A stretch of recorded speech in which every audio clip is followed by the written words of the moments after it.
Hey yo, what's up mga kakulitos? Narito muna po tayo, ang ating master kulitos. Nagbabalik na ulit sa ating pag-vlog.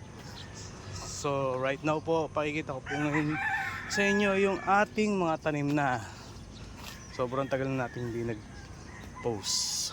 So eto na po yung ating mga tanim. Yan, malalaki na siya. Ayan yung ating mga kamatis. So nilagyan ko siya ng tali para kumbaga gabay niya paglaki niya, kasi baka mamaya magbuwal-buwal. Yan, medyo malaki-laki na yung kamatis natin. Yan, so apat na kama yan. And then on this side of ano yan, patayin yan, damo. Yan, naglagay tayo ng ampalaya. Bawat sulok may ampalaya. Yo, what's up?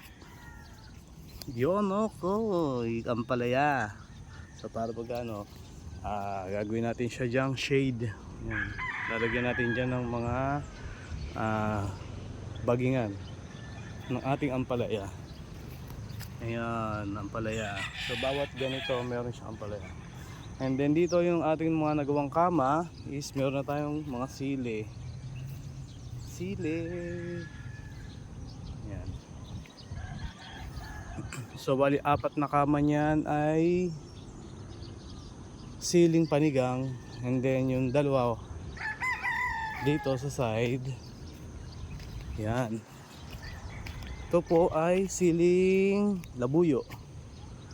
Yung dalawang side na yan, yung dalawa kasi wala pa naubos yung siling ano natin siling punla, hindi tumubo yung iba. Yan, siling labuyo. Tapos syempre mga kakulitos, yung ating okra at yung ating papaya, kalamansi. So yan, nandun siya, meron siya doon hanggang doon sa paikot na yan. Papaya at kalamansi. And then yung ating kalabasa. So malaki-laki na yung ating kalabasa. And yung ating mga okra at kamuting kahoy. Pati damo nagsibay sa paglaki. Ating mahogany.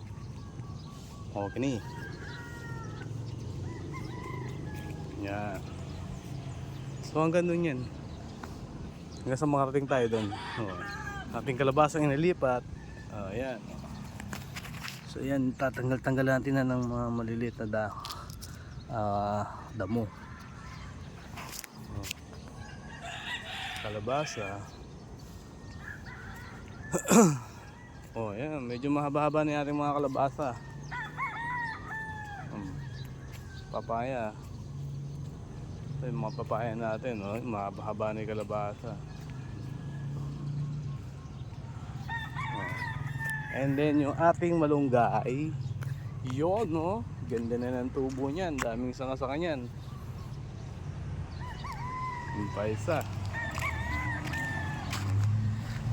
So hanggang dun siya, and hanggang doon. Ayan po yung ating bakuran. So ayan, yung mga mangga nating mangga, santol, mangga, bayabas. So yan, bawat meron naman na to. Malunggay. Ayan, iginilid ko sa mga malunggay para in case na lumaki, pwede natin siyang magiging bakod. Lalagyan na lang siya natin ng piece net o kaya kahit na anong screen net, pwede ipangharang. So ayan po yung ating bakuran mga kakakulitos. Inyo po makikita yung mga nakatulos na yan. Iyan yung gagawin nating bagingan ng ating ampalaya. At magiging mistulang shade na rin siya. So ngayon po, gagawin natin, magdidilig muna tayo. So dyan lang po muna kayo. Magandang amaga. Ingat po lahat. God bless.